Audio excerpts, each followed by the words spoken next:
This is the Westminster Standard Podcast. I'm Ryan Beasy. Welcome. Today we are joined by Greenville Seminary's newest New Testament professor, Dr. David Berry, and Ben Dunson, professor of New Testament, PhD, also at Greenville Seminary. Do we have the entire New Testament department here? We do, and we're very close to one another. Dr. Dunson is about 3 offices down right behind me. But we didn't want to both fit in one office. Besides, we both have to set up our podcast, little theater in each of our offices. Clearly, and really be testing the strength of the Greenville Wi-Fi there. We've tested that before, haven't we, with Scott Cook and. I trust it'll hold. Very few people are here during the summer. Yes, well, somebody must have been downloading a Netflix library when Scott Cook was there. That we tested and it was found wanting, or whatever that scene is from A Knight's Tale. So we want to talk about it kind of as a conclusion to General Assembly. I know there'll be an official response from the Assembly coming out to the dissent that was lodged by a very small number of elders, actually Aaron Baker, Jeffrey Choi, Walter Henniger, and Eric Kapoor, regarding Overture 37 and women as deacons. But before we do, I'd like to play, if it's okay with you, the speech that was made in favor of having women deacons, and just get your thoughts as experts in New Testament Greek. I think that'll be helpful because there was a lot of reference to the Greek and so forth. And David, you've written a helpful article analyzing that as well, but just to freshen people's minds. The committee's grounds of the Overture Committee were simply that our constitutional documents are a sufficient expression of the biblical warrant, nature, qualifications, and duties of deacons. And yet, look at what this assembly has received. Multiple overtures on this question from multiple presbyteries representing multiple viewpoints that don't even agree with one another. If that matter is truly settled, why does it keep arriving at our door and from every direction? That alone should give us pause. The committee should have sent it back to the presbyteries along with the others. We are asked to believe that the biblical case is clear. I just want to consider 2 passages, none of which were brought up during the Overture Committee debates. Romans 16:1. The humble servant reading of diakonos is no longer lexically viable. We have a genitive construction paired with a named institution, Senrecria, that almost universally points to an officially held office. And the late Dr. Strimple, in his 1988 OPC Minority Report, demonstrated that a copulative participle with a substantive noun was the normal Greek format for stating an official office. And that is precisely the construction Paul uses here. Multiple independent lines of evidence suggest Paul is describing Phoebe as holding a defined ecclesiastical office. It may not be an ordained office, but what are we supposed to do with this data? 1 Timothy 3:11, there's debate whether gunaikos means wives or women, but the case for wives is difficult to sustain. For gunaikos to mean wife, it must be anchored by a genitive or by andros. Neither is present. There's no known instance in all of biblical or extra-biblical Greek literature where gunaikos stands in relation to an office rather than to her husband. A deacon's a wife is not a thing in biblical times. The pattern is consistent. A wife is always defined in relation to her husband, not his office. If that construction exists anywhere, no one has yet produced it. At minimum, the wives' reading cannot bear the weight being placed on it. And when we turn to our standards, the Westminster Standards have only 1 line on deacons. 1 line in the form of government alone. And that single sentence does not resolve any of the overtures that have come up. Brothers, approving this recommendation tells the church that the conversation should end. I don't think so. When I hear the other overtures on their own terms, I believe we are closer than we think. The distance between us may be smaller than this debate makes it appear. Perhaps what the Overtures Committee is gesturing towards, not the question is closed, but that the presbyteries need to sit down together. Very briefly, Mr. Moderator, previous speakers have raised fascinating and important exegetical, theological, ecclesiological, and historical questions, none of which are properly before this body in this recommendation. Committee, having weighed this overture, found that it was satisfied with the testimony of our Constitution. We do not believe this overture has made the case for amending our Constitution in the direction that it proposes. Well, there you have it. Guy Waters, of course, with his response as the chairman. So, we heard some very decisive statements, assertions, right? This is demonstrated. This is no longer viable. Is the case as clear-cut as we heard on the floor? I personally don't think it is. I was sitting right near microphone 3, I think, with one of the other professors at Greenville Seminary, and he turned to me and he said, "David, that is a technical argument about the Greek and it needs to be responded to." I got up and got the microphone, and things ended before I was able to speak. But his three-part equation for why this has to be an official designation just sounds so implausible to me. We have a genitive construction with a named institution and a copulative participle. It's so mathematical in how it's laid out. Yes, the three proof texts that have that similar construction in the New Testament do speak to offices. One is a judge, one is a high priest, one is a proconsul. But it's not so mathematical as it's been claimed. And the thing about using the genitive construction for this is I actually did pull off Dan Wallace's Greek grammar off my shelf to look at how many possible Greek constructions or designations of the genitive there are. And there's 33 different things. This is one of the most elastic modifiers in the Greek language. And a copulative participle hardly makes it more specific. And so I heard the three-part argument, and I thought, this is just not nearly so decisive as is being claimed. In the three other proof texts, the reason that it so obviously points to an office is it's using a term that is obviously official: high priest, judge, proconsul.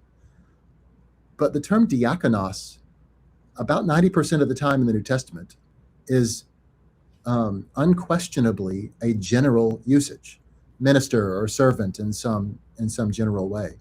There's only 3 occasions in the New Testament where it's certainly referring to office. And without some of that certainty on the front end, I don't think that this equation gets us there. Would you say, Dr. Dunson, that this is sort of begging the question? It refers to an office because it is an office, and so we know it's an office because it's an office. Right. I mean, Dr. Brave made that point in his article. I thought that was one of the best points in the article. Is it's assuming what it has to establish. I mean, I would add just a little bit to this. There's a very real temptation to start speaking about Greek as if it kind of gives some sort of magical powers to just kind of normal things that we would say, and so you hear all these things, and I'm sure a lot of people in the General Assembly maybe have let their Greek go a little, and they've forgotten what a copulative participle is, and all these things, and you hear a copulative participle plus a substantive noun with an office, and oh wow, I didn't realize that. I didn't realize there was this set form in the New Testament. It's like, well, a substantive noun is actually just a noun. That's what a noun is. I mean, it's a substantive. So that's not actually like a special kind of noun.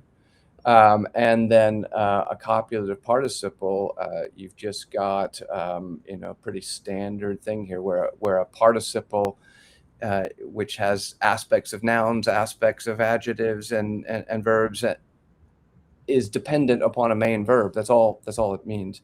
And so it's not this like really technical construction. So when you take that out of that and you realize, okay, so all that he's actually saying is we have a noun and we have a participle and we have certain times in which there are offices. But as Dr. Bray said, we have to establish whether this word that usually simply means someone who's serving in some capacity means office in Romans 16:1. So yeah, I think that's pretty decisive by itself. Yeah, I'll take Dr. Dunson's point and just say it a slightly different way. The argument amounts to nothing more than saying the equivalent in English: Phoebe, who is a diakonos of the church. Well, then she must be they use the word of. There's only one thing this could possibly mean. Well, it's about equally clear in Greek as it is in English. Yeah, because as you point out, what was it, 33? I was trying to find it in this excellent article that is published on the Jude 3 website, and I think will be forthcoming in the confessionalist.org site as well, hopefully. what is it, 27 or 33 uses? 29 times diakonos appears in the New Testament, at least according to my Bible software. 3 of them, it means deacon. 25 of them, it doesn't. Right. And then there's this one to discuss. Yes. And there's verbal forms as well, serving, Right, of course. which Acts clarifies 6. this as well. Yes. So and we'll get to the dissent in a few moments more particularly, but in the dissent, they said the grammatical construction reinforces the office or the official reading. We have a genitive construction paired with a named institution, synkreia, that almost universally points to an officially held office, but it doesn't sound like it almost always does. Well, that's just a very technical sounding argument that's not nearly so strong as it sounds. Right. Even claiming that It's prosaic English. named institution is a little bit questionable. Synkreia just uses the term ecclesia, the church, which in common parlance at the time meant the assembly or the congregation. Slapping the label of institution on that, even that seems a little strong. He's referring to the body of believers who are at that place. Synkreia, which is near Corinth. Yeah.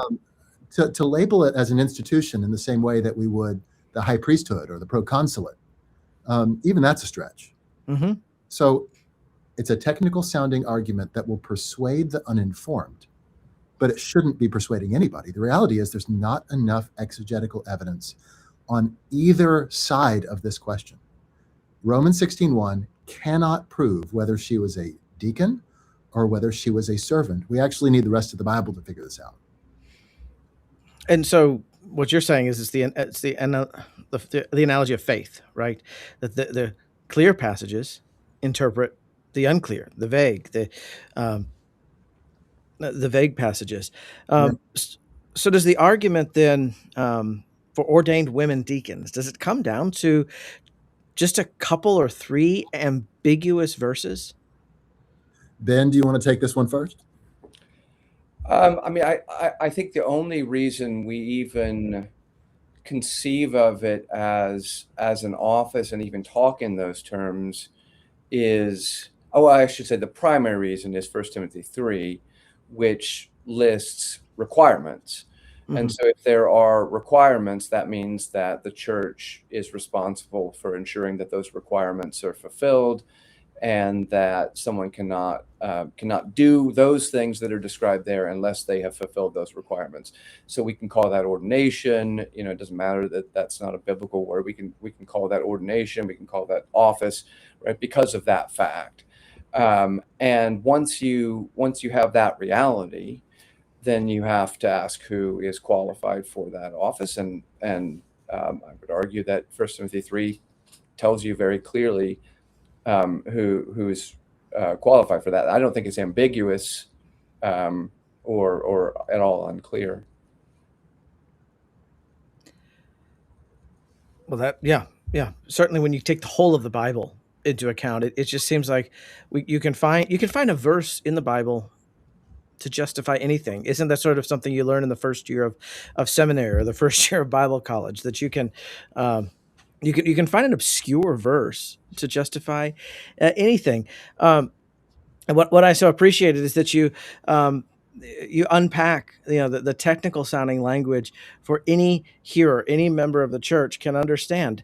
Do you want to talk about this potential anachronism? I think Yeah, sure. people have said, well, that's kind of begging, or not a sort of special pleading. Well, your whole argument doesn't just come down to it's potentially anachronistic to call her a deacon.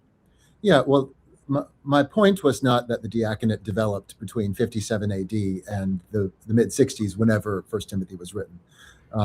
It could have been a mere 7 years or something like that. That was not my point.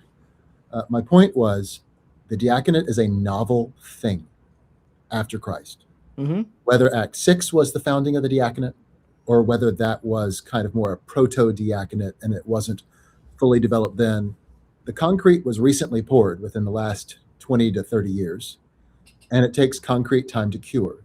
So you have to have the actual office established, and you have to have the proliferation of the knowledge of that office to the degree that the various house churches in Rome would have been able to pick up on a reference to something so familiar.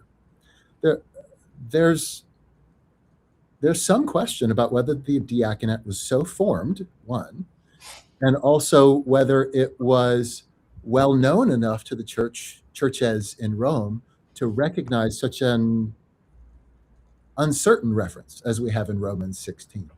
I don't think that this is an incredibly persuasive argument, and I'm not saying anything more than we should pay attention to the calendar and ask ourselves if the concrete has cured enough. Perhaps, but perhaps not. And my whole point in this article wasn't to really construct anything positive. Maybe Dr. Dunson or I or someone else can write the positive case for 1 Timothy 3:11 or Romans 16:1. My point here is in exegesis, we have three major categories. Either we're certain that this is what the passage is teaching, we think it's the most probable of the options, or we think it's merely grammatically possible, but rather implausible. And when I sat on the floor of the General Assembly that Thursday afternoon, I heard what I believed to be an argument that the Greek requires an official designation of Phoebe, that this is probable or even certain based on the Greek grammar alone. And that was what I was trying to respond to in this article. My whole point is we just can't be certain, based on the grammar of Romans 16, verse 1, that Phoebe held any kind of office. She's from the church in Synchriae. She is important. She is a servant. She is a patron, says verse 2, most likely financially supporting Paul or giving her gifts to support the church or the ministry in other ways other than money. She was probably the letter carrier of the letter from Paul to Rome, carrying the book of Romans.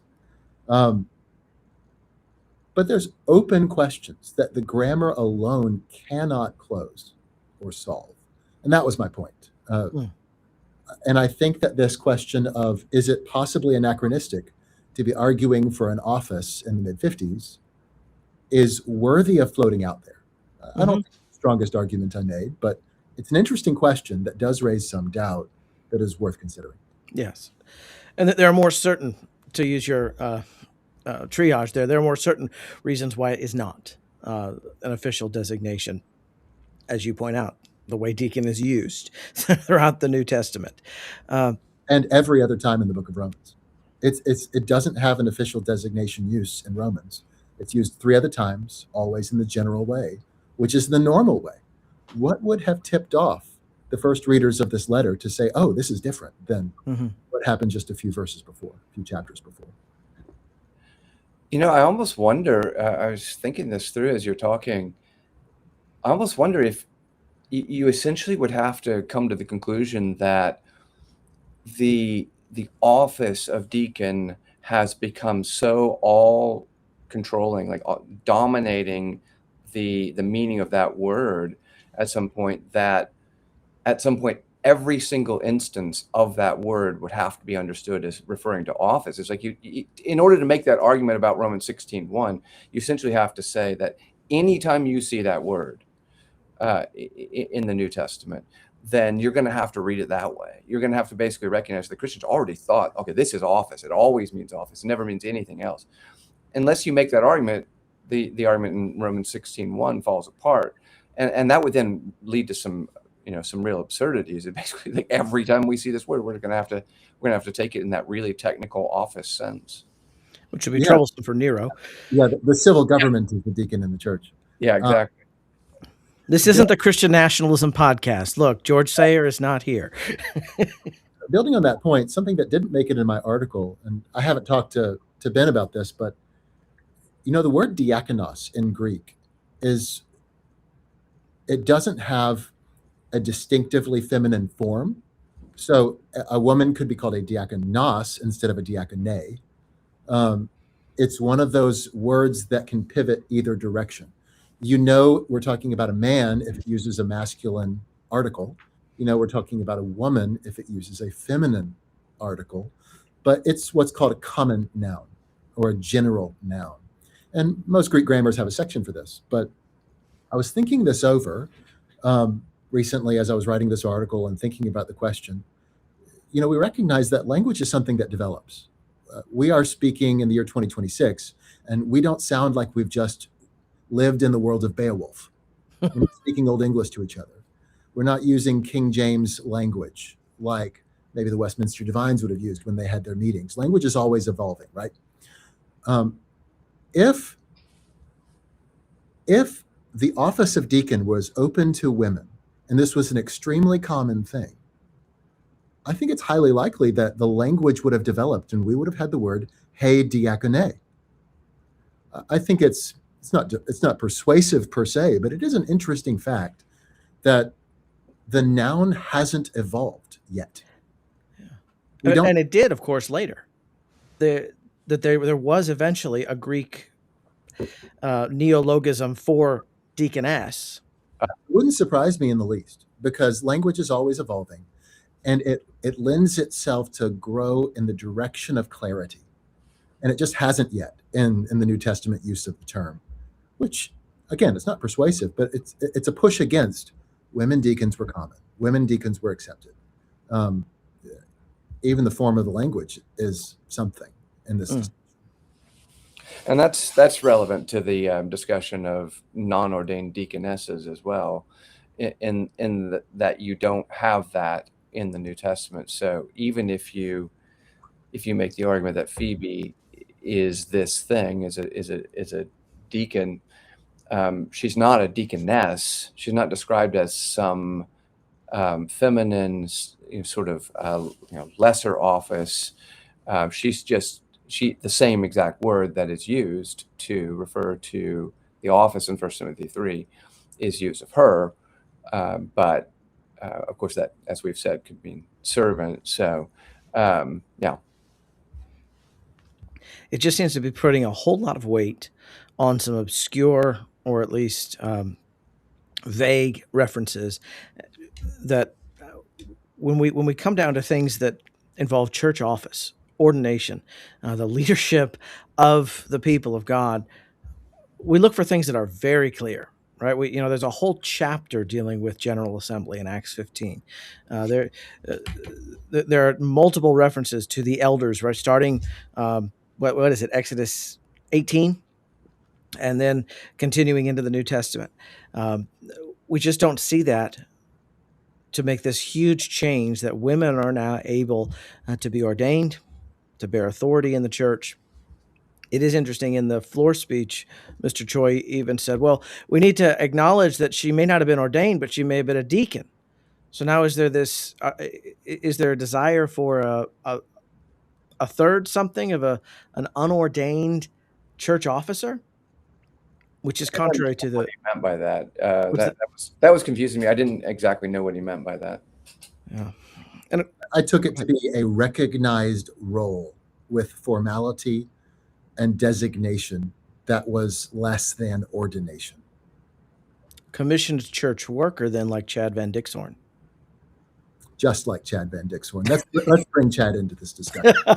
He holds that office. That's right. But of course, that's what the Metro Atlanta Presbytery Overture was trying to do, that you can have an ordained diaconate, an unordained diaconate. So there is that desire. But let's, if it's okay with you, let's switch over to talking about the dissent.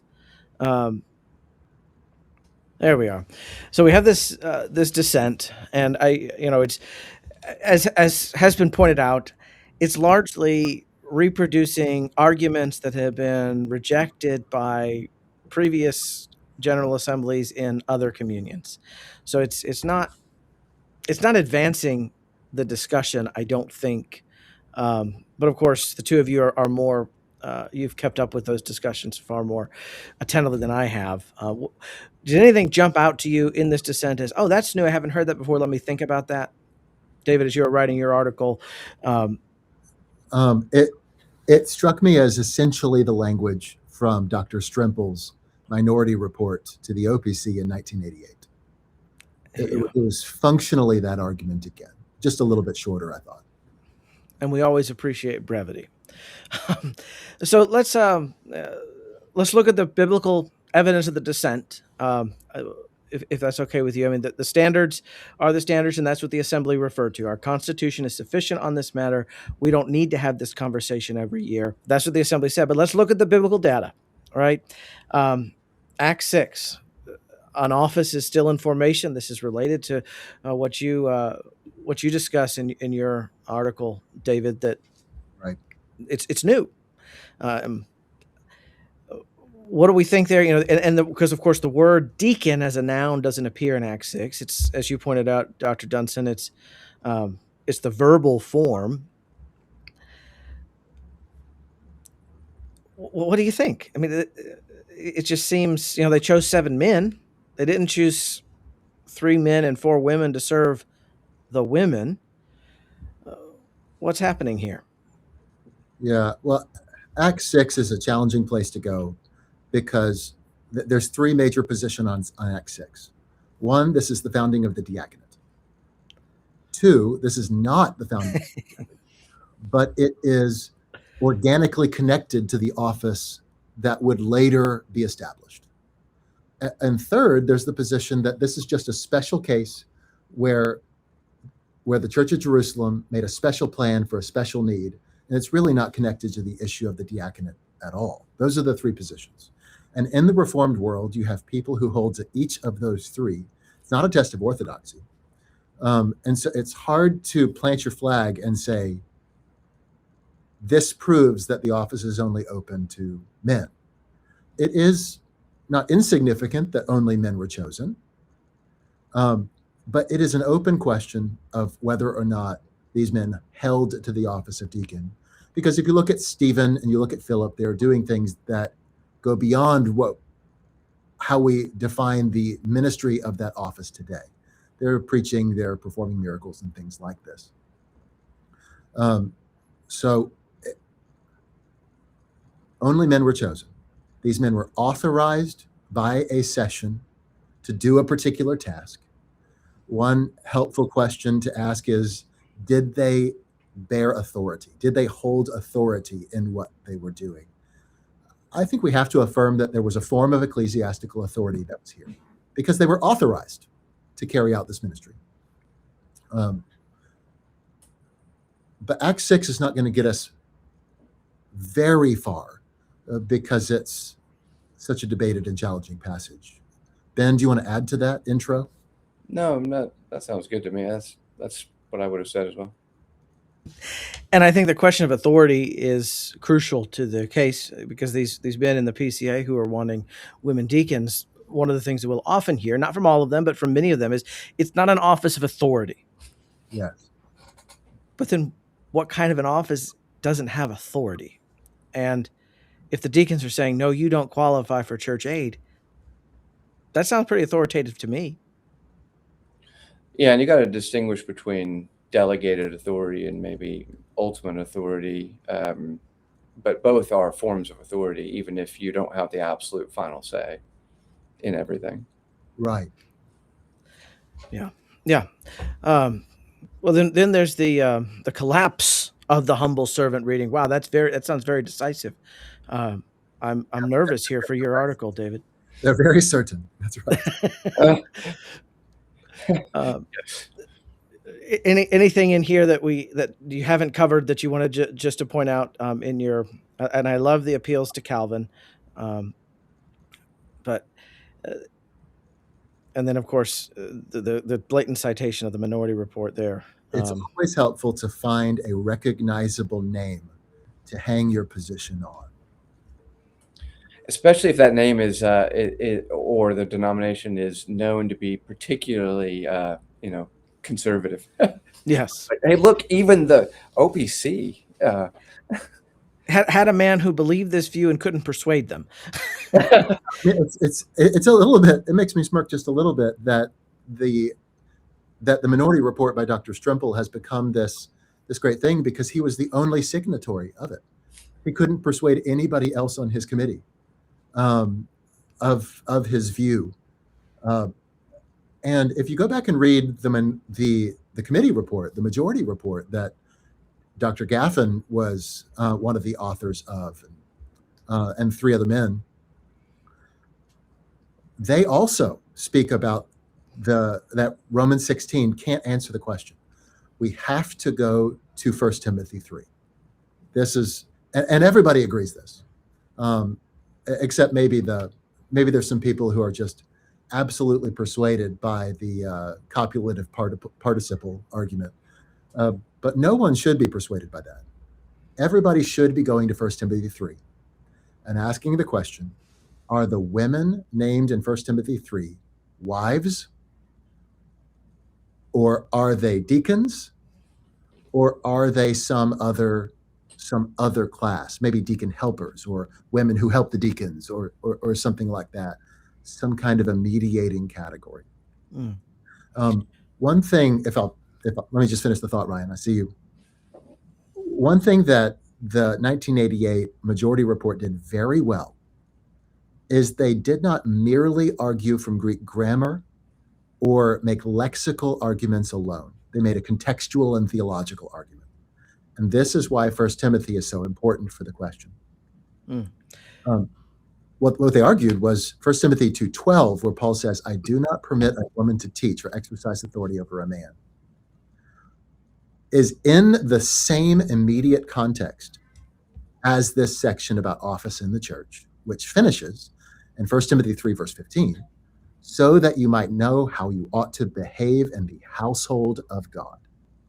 So that the whole discussion is framed with the category of management of household, with the analogy between the church, the household of God, and the family, the household of the immediate family.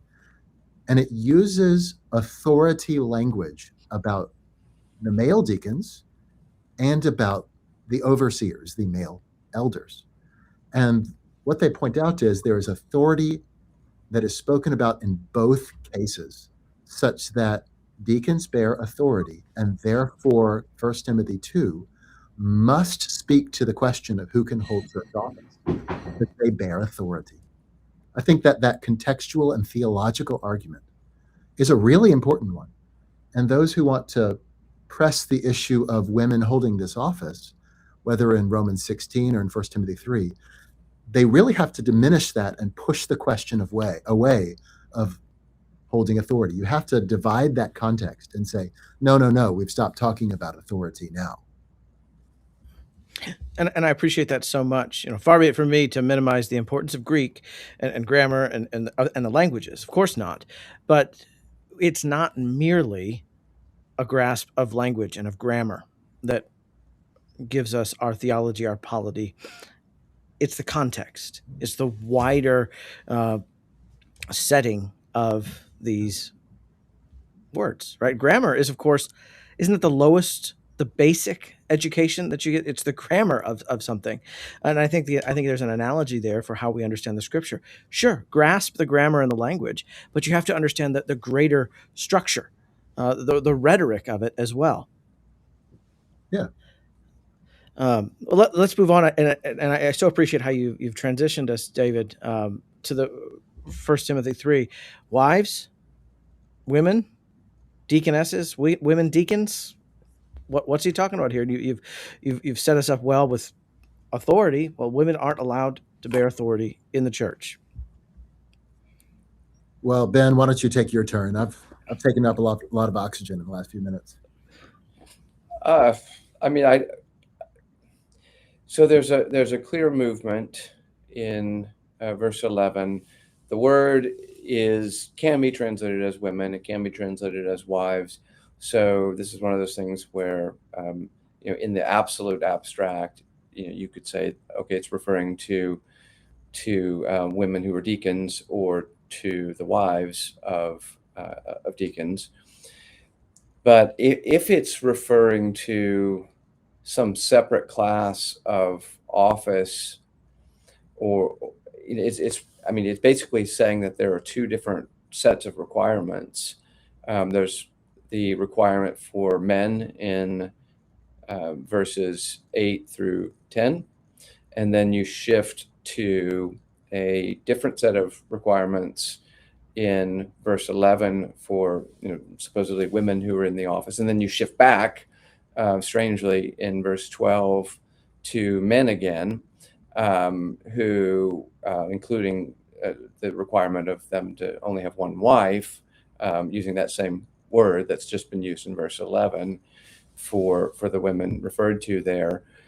So it'd be very odd to me that you would have this idea of essentially two sets of requirements that don't completely overlap, juxtaposed here. If it's the same thing, then you would address both of them together in the same way. And some have tried to argue, well, why not say something about wives of elders then? Why only wives of deacons? And to that, I would actually say, I don't know why Paul did it, but it doesn't matter.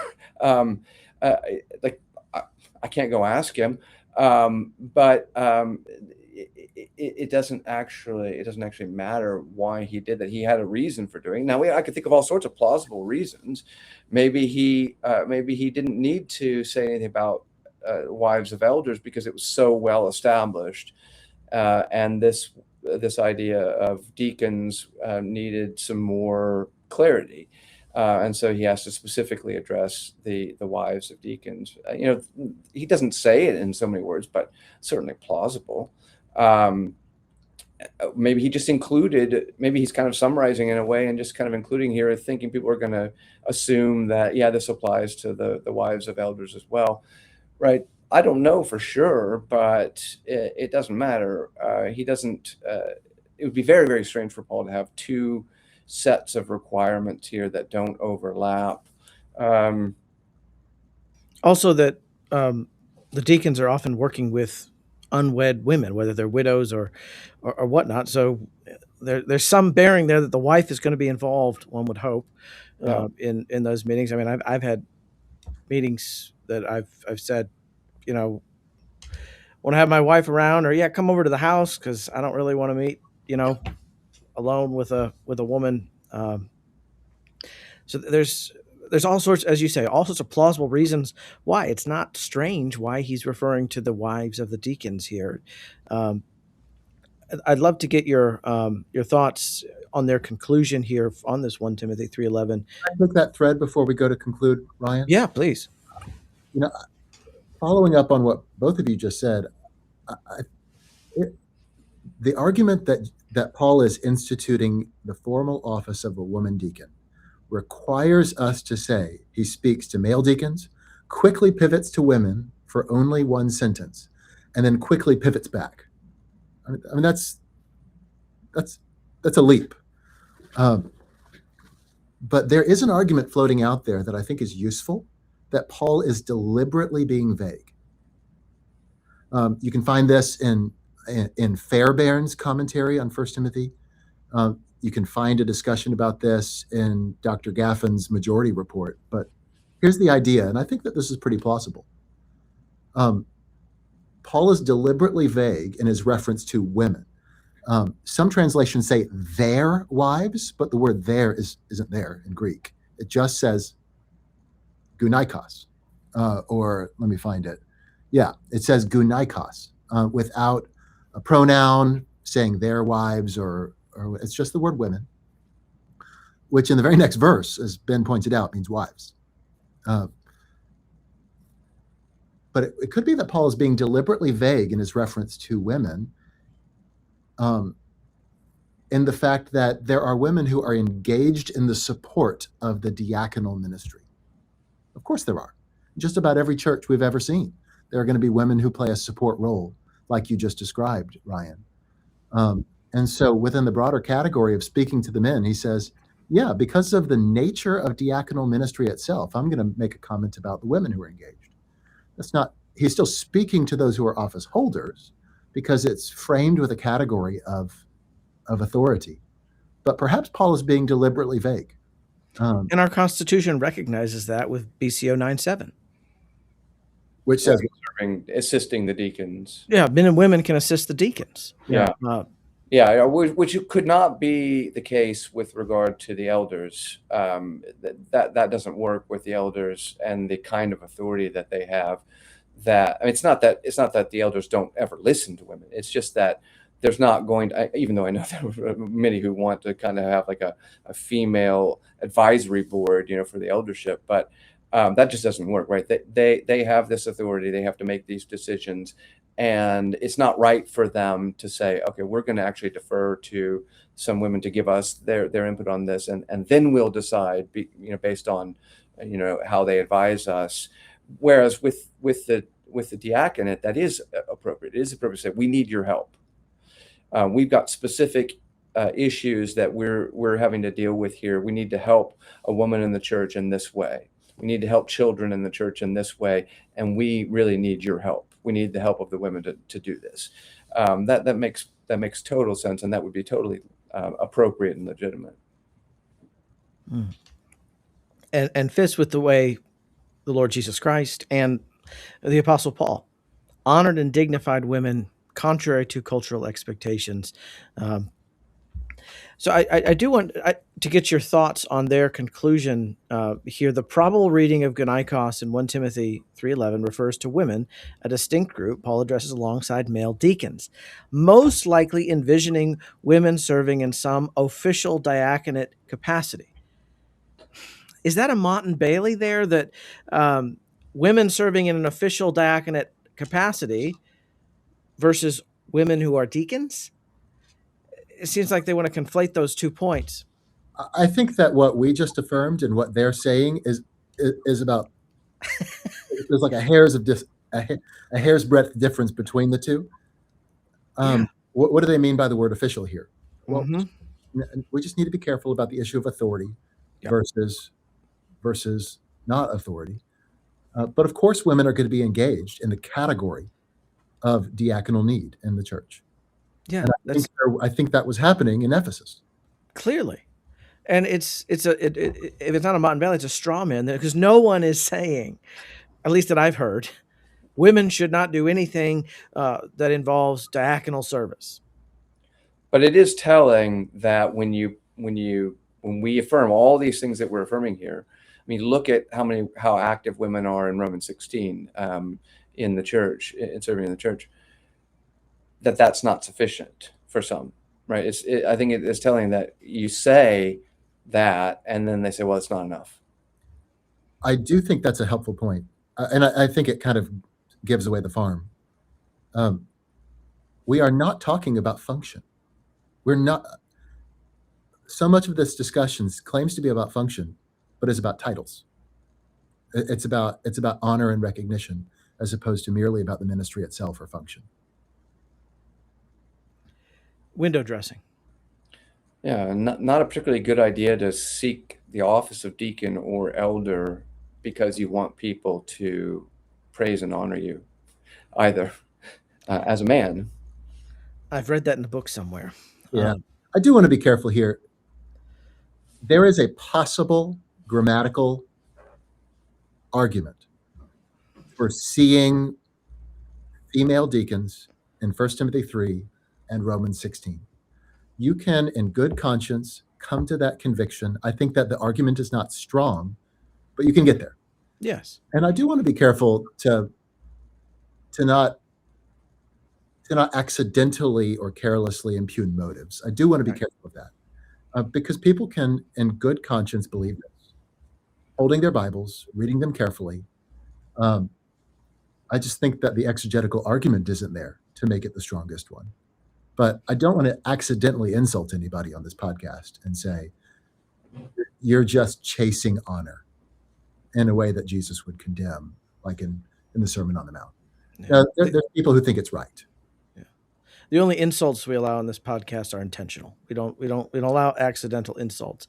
But yeah, you do make a good point. Playing later on. I'm sorry? You'll just have to make fun of my guitar playing later on. Watch out. Ryan and I were roommates in 2009, and he hated it when I played guitar. It's more the singing with the guitar that,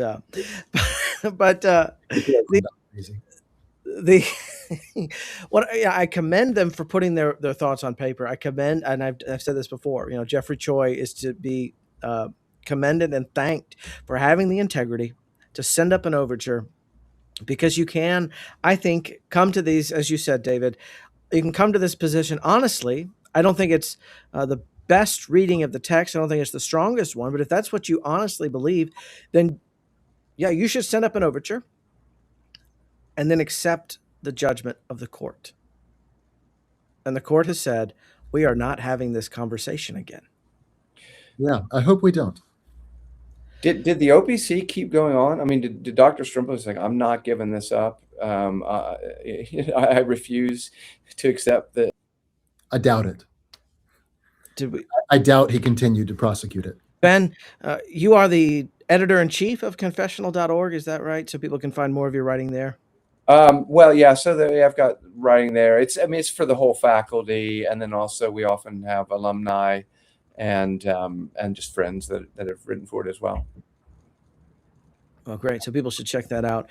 I've seen a number of good articles come in my email, my inbox, as the young people say now. Well, David and Ben, thanks for your time. Been a pleasure. Thank you. You're right. Yeah, bye. Thanks for joining the conversation on the Westminster Standard, which is the podcast of Jude 3. For more information or to support our work at promoting confessional renewal within the Presbyterian Church in America, please visit our website, jude3pca.org. Join us again next time. I'll talk to you then.